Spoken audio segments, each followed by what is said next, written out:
Hello everyone, myself CA Kamlesh Chaudhary. Welcome back to my channel. In last video we have discussed about ITR 1 new changes by income tax department in latest Excel based utility. In this video we will discuss about ITR 4 filing in detail, so stay connected till end. तो ये video के अंदर ITR 4 filing के लिए detail में अपने discussion करते हैं। तो सबसे पहले ITR 4 जो है वो कौन फाइल कर सकता है, किसको एप्लीकेबल है, कैसे फाइल करना होता है, इसमें क्या क्या नई न्यू अमेंडमेंट्स है, तो ये वीडियो में डिटेल में डिस्कस करते हैं।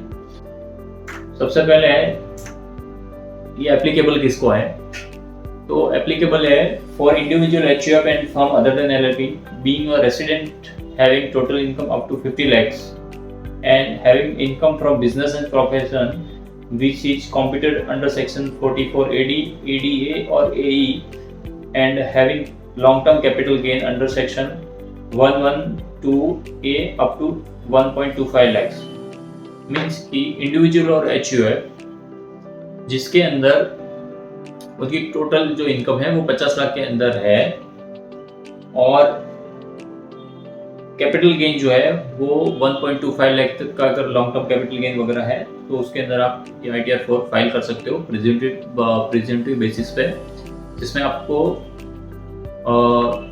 परसेंटेज जो 6 या 8% है उससे ज़्यादा आपको प्रॉफिट दिखाना पड़ेगा, तो आप उसके बेसिस पे फाइल कर सकते हो। नेक्स्ट है ITR 4 के अंदर आपकी इनकम टैक्सेबल इनकम की क्या लिमिट है। तो अगर आप ओल्ड रिजीम सेलेक्ट करते हो विद डिडक्शन तो उसमें 5 लाख तक टैक्स फ्री है लास्ट ईयर में 24-25 के अंदर, और अगर न्यू टैक्स रिजीम आप सेलेक्ट करते हो तो उसमें 7 लाख तक आपकी इनकम पे कोई टैक्स नहीं लगेगा।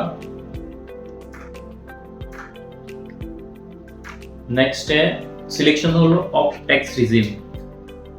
तो ITR 4 के अंदर ये बिजनेस के लिए ITR है, तो उसमें ITR 4 में आपको ओल्ड रिजीम में जाना है या न्यू रिजीम में जाना है उसका सिलेक्शन करना पड़ेगा। तो बिजनेस के अंदर ऐसी कंडीशन है कि once opted for old tax regime then only have one time option to switching back to the new tax regime in their lifetime. मतलब आपने अगर ओल्ड टैक्स रिजीम के अंदर एक बार सिलेक्शन कर लिया है तो ओल्ड में से न्यू में जाने के लिए आपको वन ऑप्शन दिया जाएगा in your life time. Next है प्रिजम्पटिव टैक्सेशन के अंदर आपको बुक्स ऑफ अकाउंट्स मेंटेन करने की जरूरत नहीं होती है, तो इसमें आप अपने बुक्स ऑफ अकाउंट मेंटेन किए बिना ही आपका ITR फाइल कर सकते हो। तो ये मैंने अभी यहाँ पे ITR 4 सुगम की यूटिलिटी ओपन कर दिया फॉर फाइनेंशियल ईयर 2024-25। तो उसके अंदर क्या न्यू चेंजेस वगैरह है बाय इनकम टैक्स डिपार्टमेंट, सो ये वीडियो में अपने डिटेल में डिस्कशन करेंगे। सबसे पहले इसके अंदर जो है आधार कार्ड नंबर वगैरह का जो है इंडिविजुअल HUF के लिए, तो यहाँ पे आधार नंबर एक्सेप्ट करेगा, आधार एनरोलमेंट ID नहीं करेगा एक्सेप्ट। नेक्स्ट है have you exercise this option of opting out of new tax regime in form 10 IEAE last year financial year 23-24। Means कि लास्ट ईयर में आपने ओल्ड टैक्स रिजीम के अंदर ITR file किया है या फिर न्यू टैक्स रिजीम में फाइल किया है, तो यहाँ पे उसको आपको यस या नो करना रहेगा। अगर आपने ऑप्ट आउट किया है new tax regime last year में तो यहाँ पे यस करेंगे, और जैसे ही आप यहाँ पे ओल्ड टैक्स रिजीम में लास्ट ईयर में रिटर्न फाइल करा है तो यहाँ पे फिर नेक्स्ट ऑप्शन ए ओपन होगा। इसमें इसके अंदर आपको date of filing and acknowledgement number of form का आपको यहाँ पे मेंशन करना रहेगा।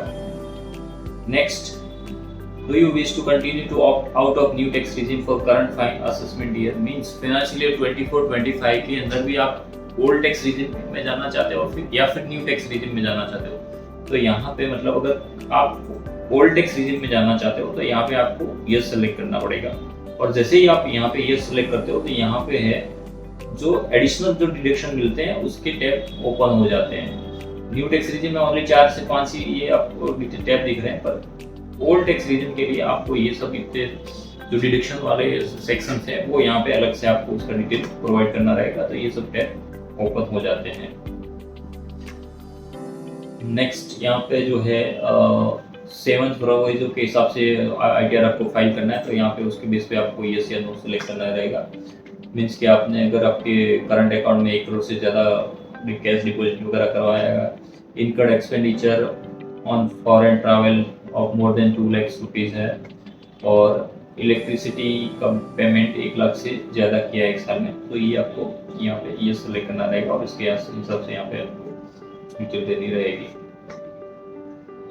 नेक्स्ट है आइडिया 4 है, तो मेनली बिजनेस एंड प्रोफेशन के लिए है। तो इसके लिए आपको यहाँ पे टोटल ऑटोमेटिक आ जाएगा अमाउंट यहाँ पे। इसके लिए आपको अलग से ये बिजनेस एंड प्रोफेशन का टैब है वो फिलअप करना रहेगा। अगर बिजनेस के साथ में ही आपकी सैलरी इनकम है तो उसकी डिटेल यहाँ पे आपको देनी रहेगी। और उसमें अगर आप ओल्ड टैक्स रिजीम है तो उसमें आप HRA वगैरह जो भी डिडक्शन लेना चाहते हो तो उसका यहाँ पे डिडक्शन आपको डिटेल देना रहेगा, जो लास्ट आइडिया 1 की वीडियो में अपने डिटेल में डिस्कस किया हुआ है। तो आपको अगर वो वीडियो नहीं देखा है तो आप जाके वो वीडियो देख लीजिए, तो उसमें आपको पूरा डिटेल में पता चल जाएगा कि क्या क्या न्यू चेंजेस है और जो अपने को ये ओल्ड टैक्स रिजीम में जाते हो तो क्या क्या न्यू आपको डिटेल देनी रहेगी। ये सैलरी से रिलेटेड था। फिर नेक्स्ट अगर हाउस प्रॉपर्टी है तो उसमें बोरोड कैपिटल है ऑन हाउसिंग लोन वगैरह लिया हुआ है तो उस पर जो इंटरेस्ट वगैरह का डिडक्शन मिलता है उसमें भी आपको थोड़ा एडिशनल डिस्क्लोजर देना पड़ता है, वो यहाँ पे देना रहेगा।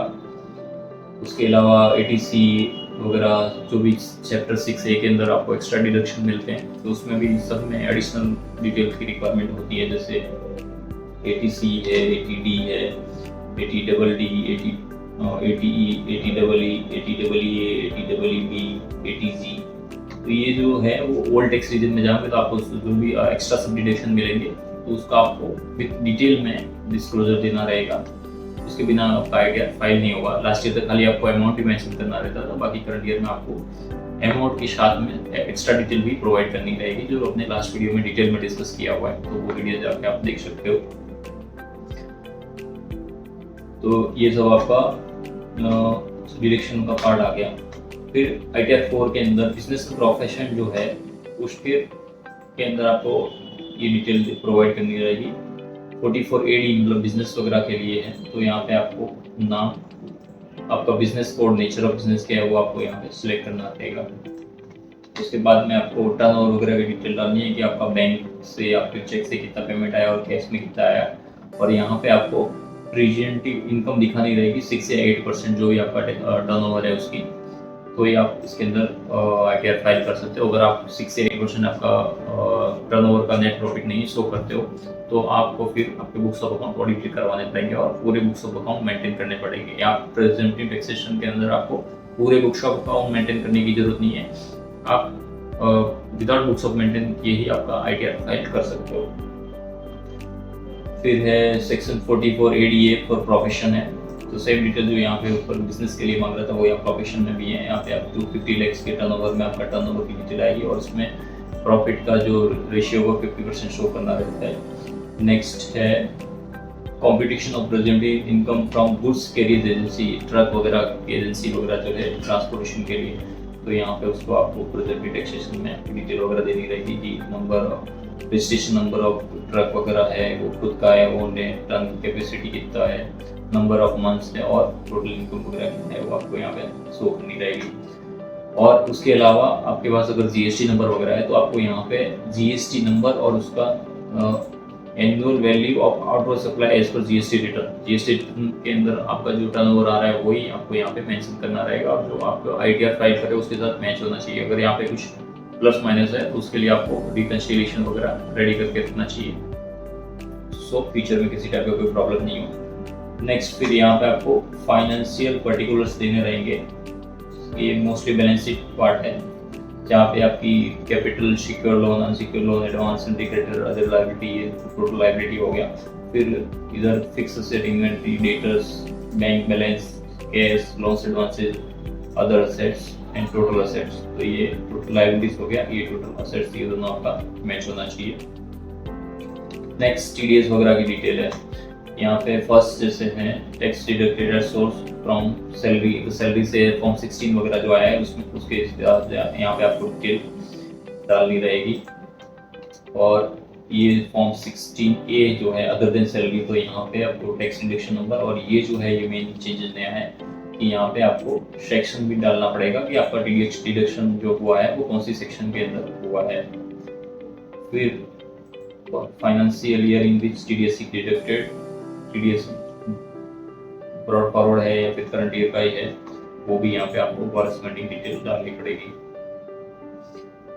और ये फॉर्म 16C एंड डी के लिए भी यहाँ पे आपको डिटेल है, जैसे name of the tenant, Aadhaar number of tenant, कौन सी सेक्शन के अंदर उसने TDS काटा है, अनक्लेम TDS ब्रॉड फॉरवर्ड वगैरह है, करंट ईयर का है, TDS credit claim this year only corresponding is being offered for tax this year not applicable in TDS deducted under section 194 and cash के ऊपर कैश विड्रॉल पे जो लगता है उसमें ये नहीं होगा। और कॉरेस्पॉन्डिंग रिसीट ऑफर, मतलब करंट ईयर में आप TDS या फिर TDS वगैरह जो क्लेम कर रहे हो उसकी जो इनकम है वो आपने करंट ईयर में ऑफर किया नहीं किया, वो यहाँ पे आपको डिस्कस करना, डिटेल में यहाँ पे डिस्कस करना रहेगा। फिर है IT, यहाँ पे अगर आपने सेल्फ असेसमेंट टैक्स और एडवांस टैक्स पेमेंट किया हुआ है तो उसकी डिटेल यहाँ पे आपको देनी रहेगी। फिर TCS से रिलेटेड जो भी डिटेल है तो यहाँ पे आएगी आपकी टैक्स कलेक्शन, नंबर आएगा उसका, name of collector, detail of amount paid है, tax collected and total amount. फिर next tax paid and verification, तो यहाँ पे आपकी TDS TCS self assessment tax जो आपने आगे वाले सीट में फिलअप किया होगा वो यहाँ पे ऑटोमेटिक आ जाएगा। फिर उसके अलावा एग्जाम्पल इनकम है कोई रिपोर्टिंग पर्पस के लिए जो ITR 4 के अंदर एक्सेप्ट करता है, like agriculture income more than 5,000 है, जिसके ऊपर की डिटेल आपको यहाँ पे देनी रहेगी। फिर आपके बैंक अकाउंट वगैरह जो भी है तो उसकी डिटेल भी यहाँ पे देनी रहेगी, जितने भी ऑपरेटिव बैंक अकाउंट है उसका IFSC code, bank account name, account number और टाइप ऑफ अकाउंट, और जिस अकाउंट में आप रिफंड लेना चाहते हैं वो यहाँ पे आपको सिलेक्ट करना रहेगा।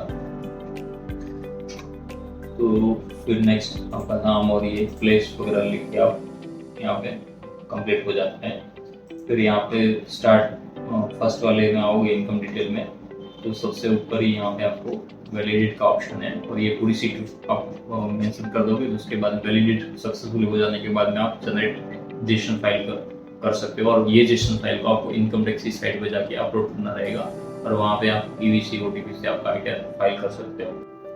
So in this video we have discussed in detail about filing of ITR 4 for financial year 24-25. If you have any doubt then please comment us. To get regular updates on finance and taxation, please like, share and subscribe this channel. Thank you.